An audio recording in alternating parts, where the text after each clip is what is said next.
السلام علیکم ورحمۃ اللہ وبرکاتہ۔ عزیز ساتھیو، آج میں بات کر رہا ہوں ایک ایسی ہستی کی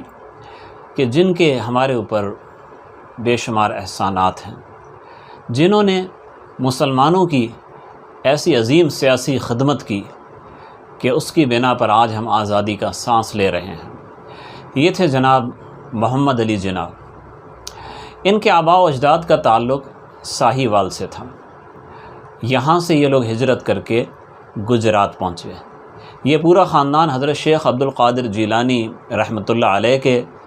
ایک سلسلے کے ایک بزرگ کے ہاتھ پہ مشرف اسلام ہوا تھا۔ جناح صاحب کے دادا پونجا بھائی، وہ 1861 میں پھر گجرات سے نقل مکانی کر کے وہ کراچی آ گئے۔ یہاں کراچی میں ان کے بیٹے جناح پونجا کے ہاں ولادت ہوئی 1876 25 دسمبر کی تاریخ کو جناب محمد علی جناح کی۔ محمد علی جناح بچپن ہی سے بہت سمجھدار اور ہوشیار تھے۔ انہیں پڑھنے لکھنے کا بہت شوق تھا۔ انہوں نے سندھ کے کراچی کے مشہور اسکول سندھ مدرسۃ الاسلام میں انہوں نے اپنی ابتدائی تعلیم حاصل کی۔ اس کے بعد انہیں اعلیٰ تعلیم کا شوق ہوا۔ یہ ایسا زمانہ تھا کہ مسلمانوں میں بہت کم لوگ اعلیٰ تعلیم یافتہ تھے، لیکن جناح صاحب نے اس زمانے میں تعلیم کے حصول کے لیے لندن کا سفر کیا۔ لندن میں بہت سے تعلیمی ادارے ہیں، بین الاقوامی شہرت یافتہ ادارے ہیں، لیکن جناح صاحب نے لنکنز ان کو منتخب کیا۔ اس کے لیے انہوں نے ادارے کا کوئی دورہ نہیں کیا، وہاں کے اساتذہ سے ملاقاتیں نہیں کی، ادارے کے نصاب کو نہیں دیکھا۔ انہوں نے صرف ایک چیز دیکھی، وہ یہ کہ اس ادارے کے گیٹ پہ دنیا کے بڑے بڑے قانون دانوں کے نام لکھے ہوئے تھے، اور ان قانون دانوں میں سب سے اوپر جو نام تھا وہ حضرت محمد مصطفیٰ صلی اللہ علیہ وآلہ وسلم کا اسم گرامی تھا۔ تو جناح صاحب اسے دیکھ کے اتنے متاثر ہوئے کہ انہوں نے کہا کہ بس مجھے اس جگہ سے مناسبت ہو گئی ہے۔ تو انہوں نے لنکنز ان میں انہوں نے قانون کی تعلیم حاصل کی، پھر واپس آئے۔ اس زمانے میں کراچی میں ان کے والد صاحب کا جو کاروبار تھا وہ تباہ ہو چکا تھا، اس لیے جناح صاحب ان کا خاندان کراچی میں رہائش قابل نہیں رہ گیا تھا۔ اس لیے جناح صاحب بمبئی چلے گئے اور وہاں پہ انہوں نے وکالت شروع کی، اور کچھ ہی عرصے میں وہ ایک نامور اور بہترین وکیل کے طور پہ مشہور ہو گئے، اور بڑے بڑے لوگ اپنے قانونی معاملات میں ان سے مشورہ کرنے لگے۔ چونکہ وہ بین الاقوامی حالات پہ نگاہ رکھتے تھے، ملکی سیاسی حالات پہ بھی نگاہ رکھتے تھے، اگرچہ ان کی تعلیم انہوں نے ماڈرن تعلیم تھی اور وہ ایک بنیادی طور پہ ایک سیکولر ذہنیت رکھتے تھے، لیکن وہ تمام ہندوستان کے لوگوں کے خیر خواہ تھے، مسلمانوں کے بطور خاص خیر خواہ تھے، کیونکہ مسلمان ان کی اپنی قوم تھے۔ تو وہ مسلمانوں کے حالات کو دیکھ کے بہت کڑتے تھے اور چاہتے تھے کہ یہ سیاسی لحاظ سے آگے آئیں۔ تو جناح صاحب نے خود پہلے اس زمانے میں جو سب سے مضبوط سیاسی پارٹی، بلکہ ایک لحاظ سے وہ واحد پارٹی تھی، کانگریس، اسے انہوں نے جوائن کیا، اس کے رکن بن گئے۔ اسی زمانے میں مسلم لیگ بھی قائم ہوئی، اور مسلم لیگ اور کانگریس میں آپس میں ایک ٹسل اور ایک کشمکش وہ شروع سے چل رہی تھی، اس لیے کہ کانگریس وہ سیکولر سیاست کا وہ بھرم بھرتی تھی، اور اس کی وہ داعی تھی کہ بھی ہمیں سیکولرزم کے اوپر تمام معاملات کو دیکھنا چاہیے، جبکہ مسلم لیگ یہ دیکھ رہی تھی کہ ہندو گزشتہ 3-4 عشروں سے مسلمانوں سے تعصب برتتے آئے ہیں، اور وہ سیاسی طور پہ ان کا ناطقہ بند کر رہے ہیں۔ وہ سیکولرزم کا نام دے کے اور بظاہر ہندو مسلم اتحاد کا عنوان قائم کر کے مسلمانوں کی رہی صحیح سیاسی اوقات بھی ختم کر رہے ہیں، بلکہ اس سے آگے بڑھ کے ان کے سیاسی شعور کو منجمد کر رہے ہیں۔ تو اس لیے مسلم لیگ قائم ہوئی، لیکن شروع میں اسے کوئی خاص مقبولیت اسے حاصل نہیں تھی، اور جناح صاحب جیسے لوگ بھی اس میں شامل نہیں تھے۔ لیکن جناح صاحب مسلم لیگ کی اس پالیسی کو وہ پسند کرتے تھے کہ وہ مسلم حقوق کی آواز لگا رہی ہے، جو کانگریس کے اندر یہ آواز بڑی کمزور ہے۔ تو جناح صاحب نے مسلم لیگ کو بھی جوائن کر لیا۔ یہ تقریباً 1912 کی بات ہے، اور اس زمانے کی سیاسی پارٹیوں میں ایسا تعصب نہیں تھا جیسا آج کل ہے کہ کوئی دوسری پارٹی میں نہیں جا سکتا، بلکہ اگر بطور مہمان بھی آج کل شرکت کر لے تو پارٹی سے اس کا اخراج ہو جاتا ہے۔ اس زمانے میں یہ تھا کہ آپ بیک وقت کئی سیاسی پارٹیوں میں آپ رہ سکتے ہیں۔ تو جناح صاحب کانگریس کے تو ممتاز لیڈروں میں سے تھے، اور انہوں نے مسلم لیگ کی رکنیت بھی اختیار کر لی۔ اب وہ کانگریس کے اسٹیج پہ مسلم لیگ کی پالیسی یا ان کے مطالبات یا ان کا موقف پیش کرتے تھے، اور مسلم لیگ کے اسٹیج پہ جا کے وہ کانگریس کا موقف پیش کرتے تھے۔ مقصد یہ تھا کہ یہ دونوں اگر متحد ہو جائیں اور ایک اتحاد کا ماحول بن جائے تو پھر ہم انگریز سرکار کے سامنے ایک مضبوط اسٹینڈ لے سکتے ہیں۔ تو جناح صاحب کی یہ کوششیں کافی حد تک رنگ لائیں، اور 1916 میں میثاق لکھنؤ کے نام سے ایک بہت بڑا اجتماع ہوا، بہت بڑی کانفرنس ہوئی، اس کے اندر ایک معاہدہ ہوا، اور اس معاہدے میں جناح صاحب نے مسلمانوں کے بنیادی حقوق کے لیے جو چیزیں پیش کی تھیں انہیں قبول کر لیا گیا۔ کانگریس کے جو متعصب لیڈر تھے انہوں نے مخالفت کی، لیکن جو کچھ معتدل مزاج لیڈر تھے، سمجھدار لوگ تھے جن میں انسانیت تھی، انہوں نے کہا کہ یہ مسلمانوں کے مطالبات ہمیں مان لینے چاہیے۔ وہ ایک اقلیت ہے، اقلیت اکثریت کو کوئی نقصان نہیں پہنچا سکتی، اور چھوٹوں کی فرمائشوں کو مان لینا یہ بڑائی کی بات ہے، اور یہ بڑوں کو یہی زیب دیتا ہے۔ تو اس طریقے سے انہوں نے بھی کچھ سمجھایا، اور آخر وہ میثاق لکھنؤ کے نکات طے ہو گئے۔ لیکن پھر اسی زمانے میں گاندھی جی سیاست میں انٹر ہوئے۔ اس سے پہلے وہ جنوبی افریقہ میں تھے، بنیادی طور پہ وہ بھی گجرات کے تھے، جناح صاحب اور یہ کئی چیزیں دونوں ملتی جلتی ہیں، دونوں کی زبان ایک تھی گجراتی کاٹھیا واڑی، اور دونوں کا علاقہ ایک تھا یعنی گجرات، اور دونوں نے تعلیم حاصل کی تھی ایک ہی یعنی قانون کی، اور دونوں مغربی تعلیم یافتہ تھے، اور دونوں عالمی سیاست پہ گہری نظر رکھتے تھے، دونوں بات چیت کے اندر بہت ماہر تھے، بہت اچھی ان کی گفتگو کا سلیقہ اور دلائل کی قوت، دونوں اپنی اپنی جگہ پر استاد تھے اس فن کے۔ تو گاندھی جی جنوبی افریقہ میں تھے، وہاں سے ہندوستان آئے، پہلی جنگ عظیم چل رہی تھی۔ تو اس جنگ عظیم کے دوران گاندھی جی نے انگریز کی حمایت بھرپور طور پہ کی، اور وہ حمایت اتنی زیادہ تھی کہ گاندھی جی کی اپیل پہ گاندھی جی نے واضح طور پر کہا کہ اگر ہم انگریز کی حمایت نہیں کریں گے تو ہندوستان کے مستقبل میں ہمارا حصہ نہیں ہوگا، تو زیادہ سے زیادہ افراد فوج میں بھیجیں۔ چنانچہ گاندھی جی کی اپیل پر تقریباً 12 لاکھ ہندوستانی وہ پہلی جنگ عظیم میں انگریزوں کے مقاصد کے لیے استعمال ہوئے، اور انہوں نے چونکہ یہ جنگ ترکی کے خلاف تھی، اور ترکی کے ساتھ مسلمانوں کی وہ بڑی مذہبی وابستگیاں تھیں، خلافت وہاں پہ تھی، تو ہندوستان سے جانے والے جو 12 لاکھ تھے مسلمان تو ان میں بہت کم تھے، اس لیے کہ علماء کرام نے شدت سے مخالفت کی تھی، فتاویٰ اس کے خلاف دیے تھے۔ ہندو بہرحال بہت زیادہ تھے، سکھ بھی اچھے خاصے تھے، اور اسی ہندوستانی فوج نے انگریزوں کو بہت سے مسلم علاقے فتح کر کے دیے۔ تو اس صورتحال سے مسلمان بڑے ناراض تھے، بہت نالاں تھے۔ تو گاندھی جی نے پھر ان کی ناراضگی ختم اس وقت کی جب کہ سب کچھ ختم ہو چکا تھا، یعنی خلافت بھی بظاہر ختم ہو گئی، ترکی کے ٹکڑے ٹکڑے ہو گئے، مقامات مقدسہ کا وجود بھی خطرے میں تھا کہ ان کی آزادی خطرے میں تھی، بڑے پریشان کن حالات تھے۔ تو یہاں پہ آ کے گاندھی جی نے مسلمانوں سے ایک سمجھوتا کیا، مسلمان تحریک خلافت چلا رہے تھے۔ گاندھی جی نے اپنی مقبولیت اس طرح بڑھا لی کہ انہوں نے اس حکومت مخالف زاویہ نگاہ سے حمایت کی، ترک مولات کی تحریک چلی۔ یہ وہ ٹائم تھا کہ جب جناح صاحب جو کانگریس کے ممتاز لیڈروں میں سے تھے، وہ کانگریس انہوں نے ایک دم چھوڑ دی۔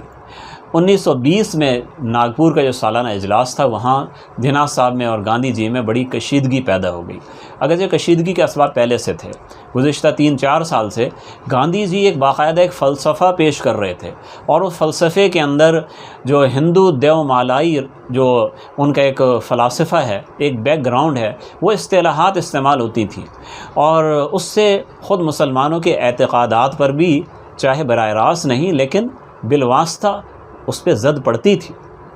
اور علماء سمجھاتے تھے، جو علماء گاندھی جی کی سیاسی طور پہ حمایت کر رہے تھے وہ بھی اس لحاظ سے مسلمانوں کو تنبیہ کرتے رہتے تھے کہ دیکھو ہمارا اتحاد صرف سیاسی اتحاد ہے، ان مذہبی چیزوں کو آپ نے اخذ نہیں کرنا، ان سے متاثر نہیں ہونا۔ اور جناح صاحب نے زیادہ دو ٹوک الفاظ میں کانگریس کے اس اجلاس میں یہ کہا کہ گاندھی جی کو خاص طور پہ ان کا روح سخن ان کی طرف تھا کہ آپ اس لڑائی کو سیاست سے ہٹا کے اس کو ایک مذہبی رنگ آپ اس کو دینا چاہ رہے ہیں، اور آپ اس کے ذریعے ایک اپنا خاص جو ایک رنگ ہے وہ جمانا آپ چاہ رہے ہیں، ایسا نہیں ہونا چاہیے۔ اس ٹائم تک جناح صاحب کا ذہن سیکولر تھا، لیکن وہ حقیقت میں خالص سیکولر تھے۔ جو دنیا سیکولر بنی پھرتی ہے، سیکولر ہے نہیں ہے، وہ سیکولرزم کے لبادے کے اندر کسی نہ کسی کا استحصال کر رہی ہوتی ہے۔ کانگریس کے بھی سیکولرزم کے پیچھے حقیقت میں استحصالی عزائم کار فرما تھے جو جناح صاحب نے اسی وقت بھانپ لیے تھے۔ تو اس لیے انہوں نے کہا کہ آپ سیکولرزم کی بات کرتے ہیں تو اس کو خالص پھر سیکولر سیاست کے طور پہ آپ اس کو چلائیں، اس میں کسی ایک طبقے کو بیک فٹ کے اوپر لے کے جانا اور سازشوں کے ذریعے، ریشہ دوانیوں کے ذریعے، خفیہ طریقوں کے ذریعے، یہ بالکل قابل برداشت نہیں ہے۔ یہ جناح صاحب کا ذہن تھا،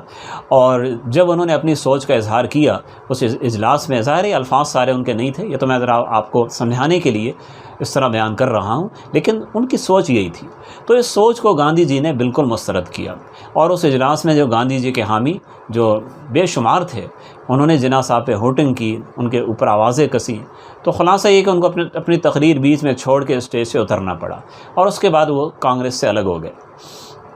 آگے چل کے آپ سب کو یہ تاریخ تو اتنی معلوم ہے کہ وہ تحریک خلافت، وہ ساری انگریز کے خلاف جو کچھ وہ سلسلہ تھا وہ ناکام ہو گیا، ختم ہو گیا۔ اور ختم ہونے کی وجہ بھی گاندھی جی کی ذاتی رائے تھی۔ ایسے ٹائم پہ جب کہ تحریک خلافت نے انگریز کو گلے سے پکڑا ہوا تھا، اور انگریز کو سمجھ نہیں آ رہی تھی میں کیا کروں، اور تحریک خلافت کا دباؤ تھا کہ آپ نے کسی بھی طریقے سے، کسی بھی قیمت پر آپ نے خلافت کو ختم نہیں کرنا ہے،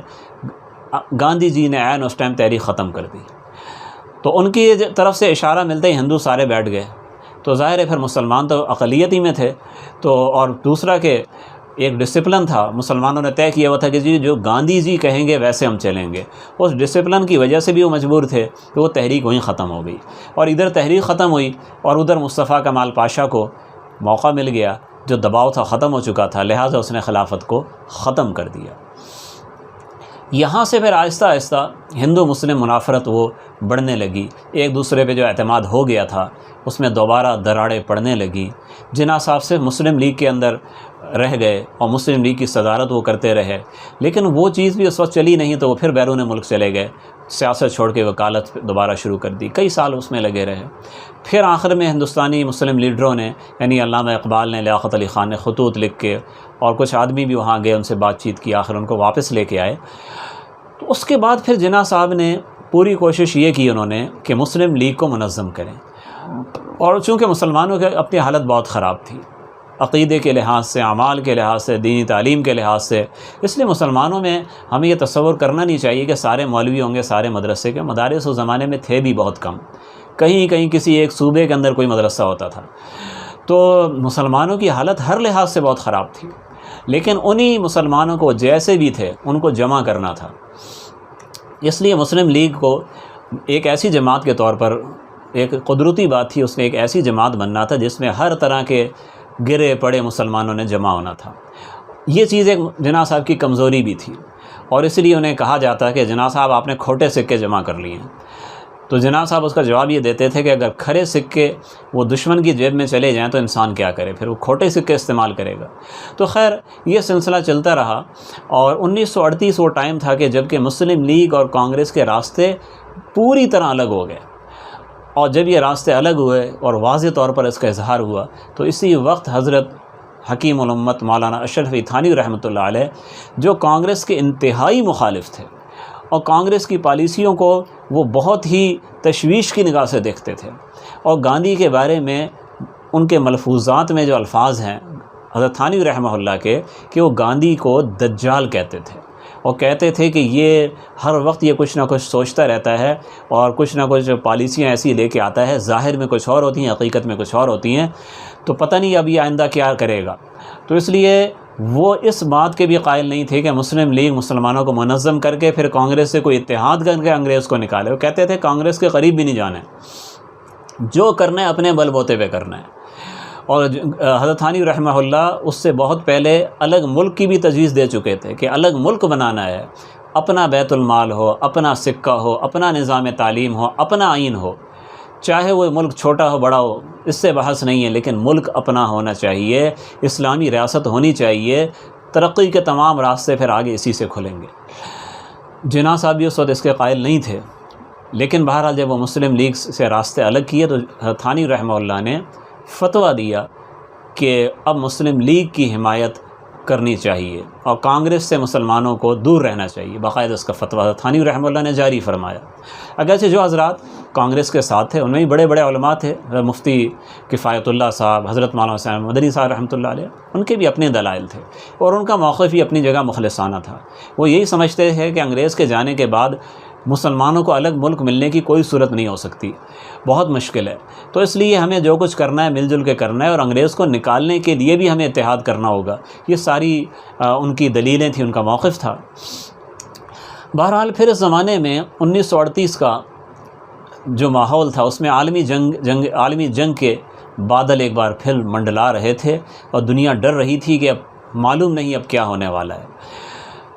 انگریز نے جب دیکھا کہ ہٹلر کی زیادتیاں بڑھتی جا رہی ہیں اور یہ کے بعد دیگرے ممالک پہ وہ حملے کر رہا ہے اور جنگ کا ماحول بن رہا ہے، ہمیں بہت جلد ایک بڑی فوج اس کے مقابلے میں کھڑی کرنی پڑے گی، تو انگریز نے ایک بل پاس کیا جسے آرمی بل کہتے ہیں۔ یہ واقعہ میں آپ کو بطور خاص اس لیے سنا رہا ہوں کہ آپ کو اندازہ ہوگا کہ محمد علی جناح کی سیاست وہ کس پائے کی تھی، اور گاندھی جی کی سیاست بھی کم نہیں تھی، بہت بڑی سیاست تھی، بڑی باریک سیاست تھی۔ تو دونوں کے آپ کو مزاج کا اور ان کی ذہانت کا آپ کو اندازہ ہوگا۔ اور یہ واقعہ حضرت مولانا ظفر احمد عثمانی رحمۃ اللہ علیہ بیان فرماتے تھے، اور ان کے اپنے اوپر گزرا تھا یہ واقعہ، اور ان سے حضرت مولانا عبدالشکور ترمذی رحمۃ اللہ علیہ نے نقل کر کے ان کی سوانح تذکرۃ الظفر میں انہوں نے نقل کیا ہے۔ تو اس میں یہ ہوا کہ برطانوی حکومت نے ہندوستان میں آرمی بل انہوں نے متعارف کرایا۔ چونکہ اس سے پہلے جو بھی جنگیں ہوئیں ہندوستانی فوج استعمال تو ہوتی تھی، لیکن ہندوستانی سپاہیوں کی، افسران کی مراعات وہ نہیں ہوتی تھی، ان کا رینک وہاں تک پہنچ ہی نہیں سکتا تھا جہاں انگریزوں کا تھا۔ تو انہوں نے جب دیکھا کہ اب لوگوں کو جمع کرنا ہے، سپاہی بھرتی کرنے، تو آرمی بل کے اندر انہوں نے یہ چیز پیش کی کہ زیادہ سے زیادہ لوگ اس میں آئیں۔ تو انہوں نے کہا کہ جو بھی ہندوستانی سپاہی ہوں گے گورے سپاہیوں کے برابر ہوں گے، مساوات ہوگی، میرٹ کے اوپر وہ افسران بنیں گے، وہ اعلیٰ افسر بھی بن سکتے ہیں، میجر جنرل بھی بن سکتے ہیں، کچھ بھی بن سکتے ہیں اپنی صلاحیت کی، اپنی تعلیم کی، پیشہ ورانہ صلاحیت کی بنیاد پر۔ تو جب یہ انہوں نے پیش کیا اور پھر سیاست دانوں سے انہوں نے چاہا، مسلم لیگ سے بھی اور کانگریس سے بھی، جناح صاحب سے بھی، گاندھی جی سے بھی، کہ بھرپور حمایت کریں۔ تو اس کے چند دن کے بعد جو اندر کی تو جو کچھ ہوا، اخبارات میں خبر یہ آئی، گاندھی جی کا بیان یہ آیا کہ ہم آرمی بل کی بھرپور مخالفت کرتے ہیں، ہم کوئی سپاہی انگریز فوج کو نہیں دیں گے۔ اور جناح صاحب کا بیان ساتھ لگا ہوا تھا کہ ہم آرمی بل کی پوری حمایت کرتے ہیں اور ہم زیادہ سے زیادہ سپاہی انگریز کو دیں گے۔ تو اس سے کھلبلی مچ گئی اور ایک طوفان برپا ہو گیا کہ ہم تو پہلے ہی کہتے تھے، جناح صاحب کے جو مخالف تھے انہوں نے کہا ہم تو پہلے ہی کہتے تھے انگریز کا ایجنٹ ہے، یہ دیکھیں اس کی شکل و صورت بھی انگریزوں والی ہے، لباس بھی اس کا انگریزوں والا ہے، تو یہ اوپر سے اندر سے پورا انگریز ہے، انگریز کی حمایت میں کہہ رہے کہ زیادہ سے زیادہ سپاہی دیں گے۔ تھانوی رحمہ اللہ پہ خاص طور پہ ان بھی اعتراض ہوا کہ آپ تو اتنی حمایت کرتے ہیں مسلم لیگ کی، ان کو دیکھیں ان کا بڑا لیڈر کیا کہہ رہا ہے۔ تھانوی رحمہ اللہ بہرحال حکیم الامت تھے، تو ہر بات کو ایسے تو قبول نہیں کرتے تھے، تحقیق کرتے تھے۔ تو انہوں نے مولانا ظفر احمد عثمانی صاحب کو بھیجا کہ جا کے جناح صاحب سے پوچھ کے آؤ کہ انہوں نے یہ بیان کیوں دیا، اس کا پس منظر کیا ہے۔ تو جناح صاحب نے جب ان کا یہ سوال سنا تو مسکرائے اور کہا کہ گاندھی جی بھی مخالفت نہیں کر رہے آرمی بل کی، وہ بھی مخالف نہیں ہیں، اصل وہ مخالفت اس بات کی ہے کہ انہوں نے وائسرائے کو یہ کہا تھا کہ ہم آرمی بل کی حمایت اس شرط پہ کریں گے کہ کوٹا سسٹم ہونا چاہیے، یعنی جتنے فیصد ہندو ہیں ہندوستان کی آبادی، اتنے فیصد ہندو فوج میں بھی ہونے چاہیے، اور مسلمان جتنے فیصد آبادی میں ہیں فوج میں بھی اتنے ہی فیصد ہونے چاہیے۔ تو پھر جب وائسرائے نے مجھ سے بات کی تو میں نے 2 شرائط پیش کی، یہ جناح صاحب کہہ رہے ہیں 2 شرائط پیش کی۔ ایک یہ کہ کوٹا سسٹم بالکل نہیں ہوگا، میرٹ کے اوپر ہوگا، مسلمان جتنے بھرتی ہوں، ہندو جتنے بھرتی ہوں، اور دوسرے یہ کہ مسلمان کسی مسلم ملک پر حملے میں استعمال نہیں ہوں گے، وہ کسی مسلمان کے خلاف نہیں لڑیں گے۔ تو وائسرائے نے کہا کہ یہ تو لڑائی ہو ہی رہی ہے ایسے لوگوں سے جو آپ کے مذہب کے نہیں ہیں، جرمن سے ہو رہی ہے، اس کے اتحادیوں سے ہو رہی ہے، اس لیے مسلمانوں کے خلاف لڑنے کا تو سوال ہی پیدا نہیں ہوتا۔ تو یہ ضمانت تو پہلے سے آپ رکھیں اپنے پاس، مطمئن رہیں آپ۔ رہی دوسری بات تو اس پہ ہم مشورہ کریں گے کہ کوٹا سسٹم ہم رکھیں یا نہ رکھیں۔ بعد میں وائسرائے نے جب مشورہ کیا تو انگریزوں نے یہاں پہ نہ ہندو مفاد کو دیکھنا تھا نہ مسلم مفاد کو، انہیں تو اپنی جان کے لالے پڑے تھے۔ تو تو ان کے تجزیے کے اندر یہ بات آئی کہ سب سے زیادہ بہادر لڑنے والے مسلمان ہیں اور سکھ ہیں۔ ہندو سپاہی وہ چالاکی میں، ہوشیاری میں اور ٹیکنالوجی کے کاموں کے اندر اور تکنیکی مہارتوں میں تو بہت آگے ہیں، میدان میں لڑنے کے اندر ان کا جو ایک تناسب ہے قربانیوں کا یا ان کی بہادری کا، وہ اتنا نہیں ہے۔ تو ہمیں تو بہادر ترین لوگ چاہیے۔ اگر ہم نے کوٹا سسٹم رکھا تو ہم ایک بہت بڑے بہادر حصے سے محروم ہو جائیں گے۔ تو اس لیے انہوں نے پھر اعلان کیا کہ جی کوٹا سسٹم نہیں ہوگا اور میرٹ کے اوپر بھرتیاں ہوں گی۔ تو اب مسلمانوں کو کھلا موقع مل گیا، اور چونکہ گاندھی جی کی جو ایک پالیسی تھی، ان کی حکمت عملی تھی، ناکام ہو گئی تھی، اس لیے گاندھی جی نے پھر یہ تو نہیں انہوں نے کہنا تھا کہ جی میری فلاں فلاں شرائط منظور نہیں، اس لیے میں مخالفت کر رہا ہوں۔ انہوں نے ایک محب وطن انسان کا ہونے ہی کا ثبوت دینا تھا، تو اس لیے انہوں نے کہا کہ ہم انگریز کو ایک بندہ بھی نہیں دیں گے، آرمی بل کی بھرپور ہم مخالفت کرتے ہیں۔ پھر جناح صاحب نے کہا مولانا ظفر احمد عثمانی صاحب سے کہ حضرت یہ جنگ ایسی ہے کہ اس کے اختتام پر ہندوستان کی قسمت کا فیصلہ ہوگا۔ جو اس جنگ کے اندر اکثریت میں ہوگا انگریز فوج کے اندر، انگریز کو اس کی بات ماننا پڑے گی۔ تو مولانا ظفر احمد عثمانی صاحب واپس آئے اور حضرت تھانوی رحمہ اللہ کو یہ ساری بات چیت سنائی۔ حضرت تھانوی رحمہ اللہ اتنے خوش ہوئے، اتنے مسرور ہوئے، انہوں نے کہا کہ اللہ کا شکر ہے کہ جس نے مسلمانوں کو ایسا لیڈر عطا کیا کہ جو 10 سال آگے کی بات دیکھ کر وہ فیصلہ کرتا ہے، کوئی قدم اٹھاتا ہے۔ حضرت تھانوی رحمہ اللہ کے الفاظ بھی وہ اللہ کی طرف سے الہامی الفاظ تھے، اس لیے کہ اس کے 9 سال بعد تقسیم ہند ہوئی اور ایک آزاد مملکت کی شکل میں پاکستان قائم ہو گیا۔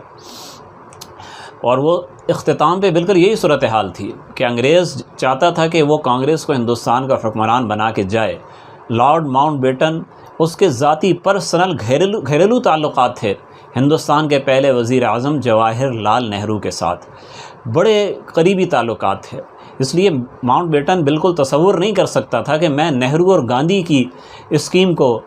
میں چھوڑ دوں، اس کے خلاف جاؤں۔ تو متحدہ ہندوستان کانگریس کو دے کے جانا چاہتے تھے وہ،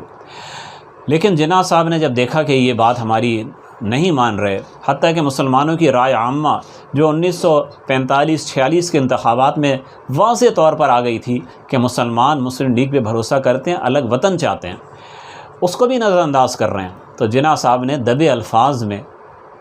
اور بڑے قانونی الفاظ میں انہوں نے ماؤنٹ بیٹن کو دھمکی دی کہ اگر آپ تقسیم ہند کا مطالبہ جو مسلمانوں کا مطالبہ ہے قبول نہیں کریں گے تو میری طرف سے کوئی ضمانت نہیں ہے کہ مسلمان جو آپ کی فوج کی اکثریت ہیں وہ آپ کے خلاف بغاوت نہیں کر دیں گے۔ تو یہ ایسی چال تھی کہ انگریز اس سے جکڑا گیا اور انگریز کو ہتھیار ڈالنے پڑے اور تقسیم ہند پہ اس کو آمادہ ہونا پڑا۔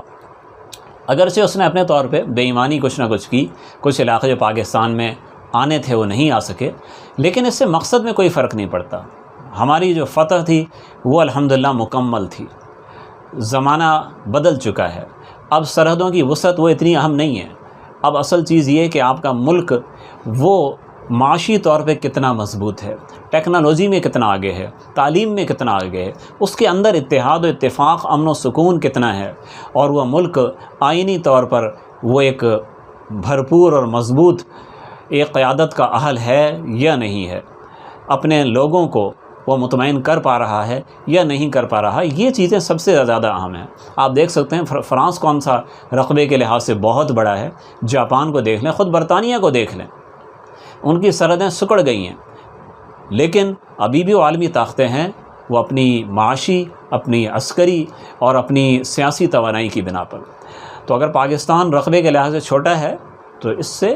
کوئی مسئلہ پیدا نہیں ہوتا، اتنا بھی چھوٹا نہیں ہے۔ دنیا کے کتنے ملکوں سے پاکستان الحمدللہ بڑا ہے، آبادی کے لحاظ سے بھی، رقبے کے لحاظ سے بھی۔ تو احساس کمتری میں مبتلا ہونے کا تو کوئی سوال ہی پیدا نہیں ہوتا۔ اور پھر جناح صاحب نے جب پاکستان بن گیا تو انہوں نے محنت کتنی کی، جبکہ تقریباً ان کو ٹی بی کا مرض ہوئے 10 سال ہو چکے تھے، اور یہ 6 فٹ کا آدمی، اس کا جسم وہ گلتے گلتے بالکل ایک تنکے کی طرح وہ کمزور ہو گئے تھے، لیکن انہوں نے اپنی اس بیماری کا کبھی کسی کو نہیں بتایا۔ بین الاقوامی ہاسپٹلز میں یعنی لندن میں، فرانس میں وہ جا سکتے تھے، لیکن علاج وہاں نہیں کرایا کہ پھر یہ خبر اوپن ہو جائے گی اور اس سے میرے مخالفین، یعنی چاہے وہ کانگریس ہے چاہے وہ انگریز سرکار ہے، انہیں ایک موقع مل جائے گا اور وہ اس کو استعمال کر لیں گے ہمارے خلاف۔ اور جناح صاحب نے جو سوچا تھا بالکل صحیح تھا۔ لارڈ ماؤنٹ بیٹن نے 1977 یا 78 میں ایک انٹرویو میں اس نے کہا کہ اگر مجھے پتہ چل جاتا کہ جناح ٹی بی کی آخری اسٹیج پہ ہے اور مرنے والا ہے تو میں ہندوستان کی تقسیم کو 2-3 سال مؤخر کر دیتا، اور پھر پاکستان کی اسکیم وہ کامیاب نہیں ہو سکتی تھی، ہم کوئی نہ کوئی چال پھر ہم چل جاتے۔ تو جناح صاحب نے ان خطرات کو سمجھ کے اپنی بیماری کو اتنا چھپایا کہ ان کی بہن جو ہر وقت تیمارداری کرتی تھی، یعنی فاطمہ جناح، ان کو بھی یہ نہیں پتہ تھا کہ ان کو ٹی بی ہے۔ یہ تو ان کو پتہ تھا بہت بیمار ہے، لیکن جناح صاحب نے کبھی اظہار نہیں کیا۔ صرف ایک فیملی ڈاکٹر جس سے وہ علاج کراتے تھے، وہی جو علاج اس سے ہو سکا کرتا رہا۔ اور پاکستان بننے کے بعد یکدم کتنے بڑے مسائل آئے ہیں جناب، 50 لاکھ کے لگ بھگ مہاجرین آ گئے، ان کی آباد کاری ہے، ملک میں کرنسی نہیں ہے، ملک میں اسلحہ نہیں ہے، اس کا انتظام ہے، اور کشمیر کی جنگ چھڑ گئی، اس کو سنبھالنا ہے، اور ملک کا آئین تیار کرنا ہے، اور بے شمار مسائل۔ سیلاب بھی اس زمانے کے اندر پاکستان بنتے کے ساتھ ہی دریاؤں کے دھانے کھل گئے، سیلاب آ گئے، بارشیں ہو گئیں، تو ایک ہنگامے کا اور ایک بڑی مصیبت اور تکلیف کا ٹائم تھا۔ لیکن جناح صاحب نے وہ 1 سال دن رات محنت کر کے پاکستان کو ایک ایسی جگہ پہ کھڑا کر گئے کہ اس کے بعد پاکستان خود بخود آگے چلتا گیا۔ 11 ستمبر 1948 کو وہ دنیا چھوڑ گئے۔ اس سے پہلے وہ کوئٹہ میں تھے اور وہاں پہ آرام فرما رہے تھے۔ آرام کی حالت میں بھی وہ کام بہرحال کرتے تھے پاکستان کے آئین کے لیے۔ کتابیں انہوں نے قانون کی جمع کی ہوئی تھیں، اسلامی کتابیں جمع کی ہوئی تھیں، اور کچھ نہ کچھ وہ لکھتے رہتے تھے ڈاکٹروں کے منع کرنے کے باوجود۔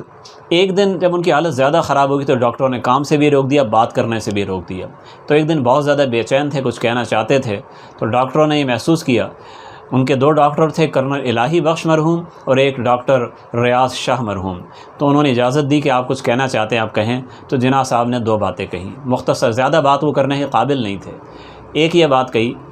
کہ یہ پاکستان کا قیام یہ رسول اللہ صلی اللہ علیہ وسلم کا فیض ہے، اور دوسری بات کہی،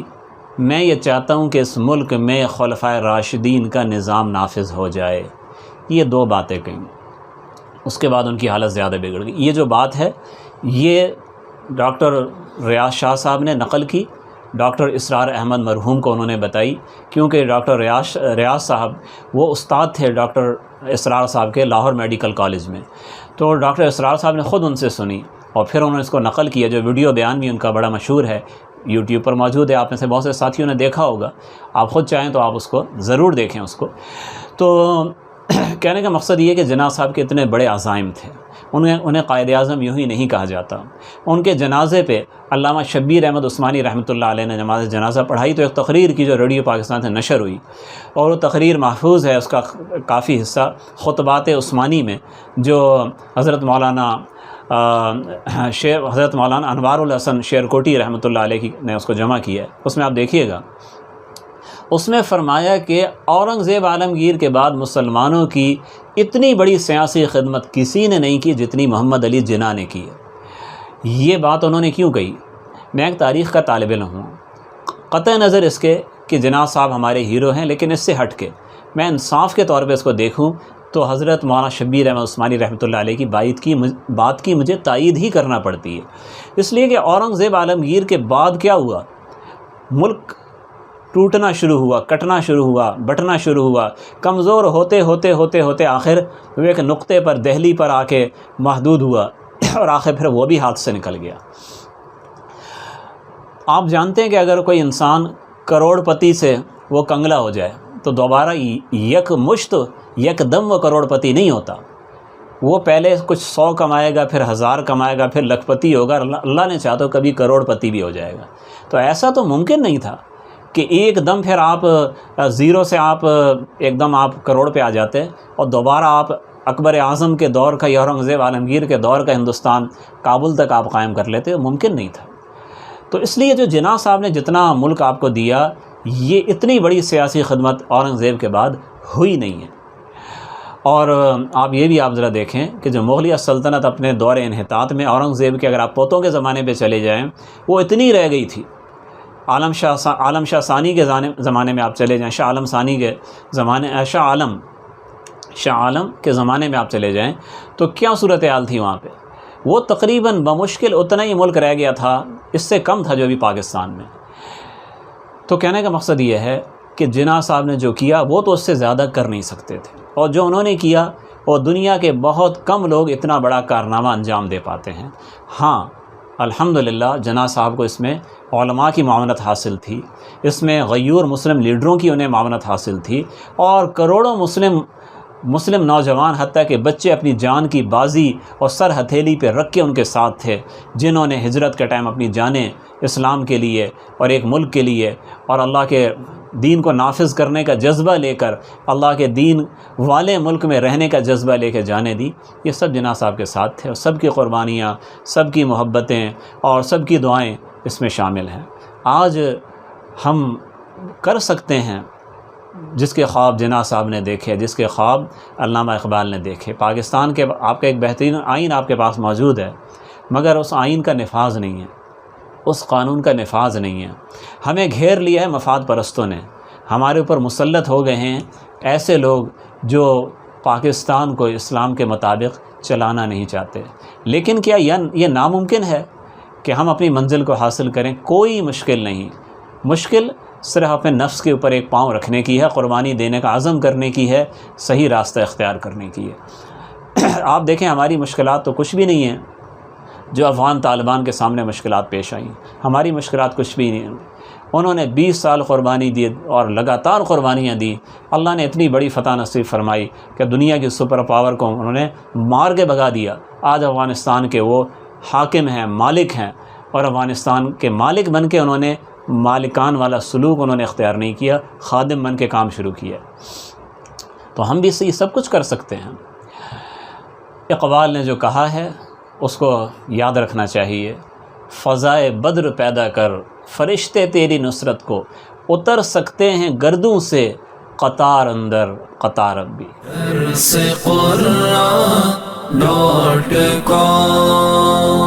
www.darsequran.com